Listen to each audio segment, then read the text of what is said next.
Do theme song. Hey everybody, welcome back to Make Better with your host Nick 101. Just checking in, seeing how you're doing. Things might look a little bit different. I'm trying a new lighting thing, seeing how that works. See, lighting was never really my thing, and then Bo Burnham's Inside came out, and that was kind of eye opening, where he had done a lot of directing up until that point. So just being stuck in a room with just a hand lamp or even his phone, a headlamp, onto a disco ball, like he actually did some really creative stuff with the lighting that it just really caught my eye. I never really noticed that kind of thing. In fact, I believe I was either looking at behind the scenes commentary, or just reading about it, but Robert Rodriguez's first film, no, not Desperado. God, the guitar guy, Mariachi.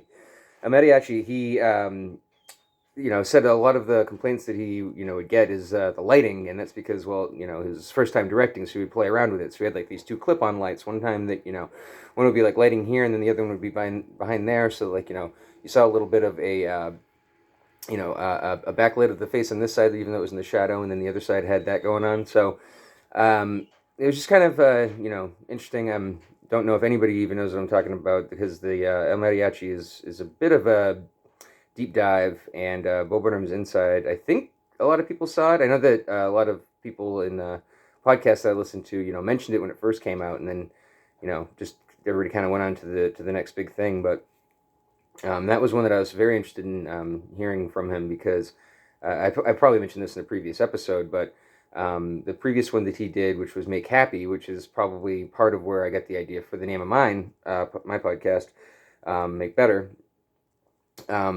Make Happy, ended with him doing a song about, I don't think I can handle this right now. And then in the new Inside, he talked about how he kind of took a break from being in the public for 5 years. And then just right when he was ready to kind of go out and maybe start working again, that's when, COVID hit. And so, it was a pretty raw, um, warts and all kind of special, which I appreciated. But yeah, no, so, I could sing praises about the special, but just, the one thing that I happened to have, noticed, as well as, the songs and the, obviously, good, introspection and stuff that he does anyway, was just him, like taking a lamp, handheld, I think it was just one of those like light bulbs that you just put batteries in, so you can just use it like that.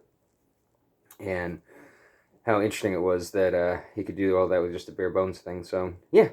Anyway, I don't know if I'm even gonna actually rewatch this and see if I can compare the difference in the lighting, but just looking in the screen reflected in me right now, it's not too bad.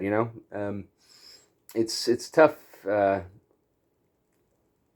Now everything's the fluorescent, energy saving bulbs, instead of like just a pure white or a pure soft light. So what I did is I grabbed, one of those stands that has the, opaque whiteness around it. So just as long as you don't shine it directly on yourself, it doesn't have too much of a glaring shadow kind of thing going on. You know what I mean? Slight difference. So, but yeah. Anyway, so enough about me. Just kidding. That's about all I can actually talk about is me. So we did our, tradition of finding a tree in the yard to cut down. Last time I did a really authentic looking, Christmas tree with all the bells and whistles. And this time, since it was already into December, and we wanted to clear some stuff so that we had a better view, anyway, we ended up grabbing this like really sparse kind of like Charlie Brown tree. And what I really wanted to do is I just wanted to be, minimalist and lazy, and literally just have the only decorations being a blue blanket on the bottom, and then one single red Christmas ornament on the top. And if anybody gets that reference, it would have been super cute. But unfortunately, the only really big red ornaments that we have are antiques, and so unless I can find a cheap one at a store that would serve the purpose, we set it up to just show, to take a picture of it, like the Charlie Brown kind of setup. And then we did sparsely decorated, but it's a very sparse tree. We're just kind of having it just for some of the important decorations that mean quite a bit to us. Like when we got Lilu the Loud, who's whining in the background. I don't know if you can tell because she wants to be with Daddy. But she, they have those white foam things that you can do an impression of their paw on. And so I think I've mentioned it before, but she has a very unique paw where it had to have gotten caught by something. I'm not sure, but because of it, the pad is like twice as big as it should be, and also like the nail kind of goes off to the side. So we made sure that we got her unique paw on the ornament for her for the tree, and then. Yeah, well, we got that in 2020. So with the leftover putty, I made an impression of a middle finger with the year 2020 on it because that really sucked for everybody. And you know, I always appreciate as I get older the ornaments that have the year on them because you probably recognize the ornament, you probably recognize it from childhood, but you don't know how long it's actually been, how many times it's gone back to the attic and then back down onto a tree each year. And so, I know on my mom's tree, I think there's like a sled that says 1989, stuff like that. I genuinely appreciate because otherwise I wouldn't have known that that's been around since I was single digits. You know, so stuff like that. I come to realize. Like I said, as I get older, is appreciated. Like I'm looking at an ornament right now. If you flip it underneath, you actually see the year. I think in Sharpie on the bottom, and some people might not even think about that, but you end up appreciating it later on, where you're just like, holy crap, that thing really is an antique, just like me. If I were an object, but instead I'm just a human who technically, if I'm lucky, isn't even halfway through living yet. So everybody older than me is gonna be like, shut up, youngin, and everybody younger than me is gonna just be like, oh, you know what I mean? Like it's weird when you get to that age where you're just like, you're not quite old, but you definitely feel it, and so you feel like you can't complain because it's going to fall upon deaf ears unless you have somebody that's literally the same age as you. And more often than not, they usually it's like, oh yeah, does that suck? Well, I have a chronic, blank ailment, so enjoy what you have while you have it. So I guess that's supposed to be the message anyway. It's like, you know what? Yeah, it's easy enough to bitch about like, oh, aches and pains in my back that I never treated once, and I still don't stretch out on a regular basis. So of course my back's going to be hurting. It's my own fault. You know, yeah, do that. Little appreciation of like, well, do you still have a back that technically works that sends signals down to your toes, which not everybody has. Um, which I thought I just recently read about them having some new advancement in that, which is awesome because previously I think that was a completely irreparable thing. Anything with the spinal column, like once that is shredded, it's shredded, and so it doesn't grow back. But I thought I heard something experimental because I still remember growing up with Star Trek: The Next Generation, where even in the future, I remember Worf breaks his back, and yeah, this is something that came out back in the day, but they had like a magical wand that could heal that could diagnose and then also heal anything, but even the writers back then saw the 24th, I think it's 24th century as still having problems with being able to successfully repair a back. So in that episode, it was perceived that Worf was going to be forever either paralyzed or needing a electronic thing that would send signals to his brain that would allow him to stand up, but he wasn't technically walking. It was just an advanced prosthesis or prosthetic, or I can't talk today. You know the one, the pro word that I'm trying to get out. But yeah. So yay, medical advances. That's definitely something that I like that we keep on plugging away at. Whether there's certain medical advances that are highly politicized right now, but for the most part, I do like that.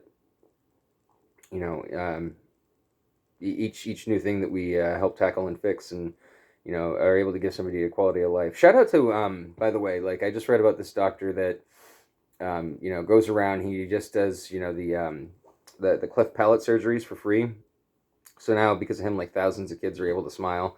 It's just something that's that he does, and I love the people that like they do it and they weren't looking to get the shutout. It's like somebody finds out like 10 years into it because they're being very humble and not telling anybody. That's like 10 years into it. It's like, hey, people might want to know that this guy's doing God's work out there. Isn't that, awesome? Kind of like how Keanu Reeves, was on the sly, donating to, children's hospitals and stuff. And he never, sang his praises on any talk shows. He just was doing it to do it because he had the money, more than he'll ever be able to spend. And unlike, certain billionaires, he doesn't have a hoarder tendency. He's just like, I got enough to live comfortably, and yeah, I can totally donate some of that paycheck. So please, for the love of God, I've made this appeal before, but can we just take Keanu Reeves' kindness at face value and not do any digging into his details? Can we not hack him? Can we not do anything to find out that he's a scumbag of a human being? Because so far everything that I've heard is nothing but wholesome, and I would love for that to still be true, because I do enjoy hearing about people, celebrity or not, that do genuine good things in the world, and it just seems like every celebrity, at least, that seems just a little too good, a little too wholesome, a little too they more often than not seem to have these like really dark sordid histories, and I really don't want that to be the case for Keanu, because I'm a huge fan of not just his work but him as a human being. So um, I now, having said that, obviously, if he is doing something dirty and people are suffering, then I do want that to stop. And obviously, whatever punishment is deserved, can happen. But I'm just really hopeful that like him, who's another one, like Tom Hanks. I just hope that they're genuinely as nice and kind, and a good person as what the behind the scenes stories makes them out to be. That would be fan freaking tastic, that there are still a couple good ones out in the world. But yeah, Cleft Lip Doctor is definitely one of them. I wish I could remember his name, because people like that deserve shout outs. Not people that do, mass shootings and all of this stuff. Like, I'm amazed that it's not already a thing, that if, there is a, mass shooter, suicide bomber, any of those people, they get their names and faces plastered all over the news, which is partially why they do it, and so it's rewarding them for their behavior instead of just I think I saw in a Reddit thread, somebody was just like, from now on, from starting now, it's mass shooter number 89, and then it's mass shooter number 90, mass shooter number 91, and that's it. That's all you ever get to learn about them. You don't get to learn their names, like their histories. You don't get to see their faces. You don't get to put them in a book. Like, literally just strip away that part of why people would do that, is for the fame and the glory. So terrorism, mass shootings, like any of the like, any bombings, any people like that, don't deserve to be publicized. And here I am, not being able to remember, the poor doctor's name, and yet there's quite a few, serial killers and just even people that, shut up a theater. I can remember their name, because obviously it's a shocking thing, and so it kind of sticks with you. It's not so shocking that a doctor wants to help, people. So unfortunately, like, the name just escapes me at the moment. But yeah, I just think it's a good idea to no longer, put their names out and stuff. So, all right. Well, that was a random meandering one, but not too bad. I hope that you enjoy the holidays, whichever one you celebrate. I'm sure you notice in the background, I have a little Merry Christmas thing on the thermostat. Whatever, if you don't celebrate Christmas, or if you don't celebrate anything at all, then more power to you. Have a good winter. How about that? Have a good December month. It doesn't have to necessarily be anything denominational. So, have a good month, as opposed to just having a good holidays, if you are sick of hearing the happy holiday stuff. So, yeah, I will check in on you next week, and appreciate you.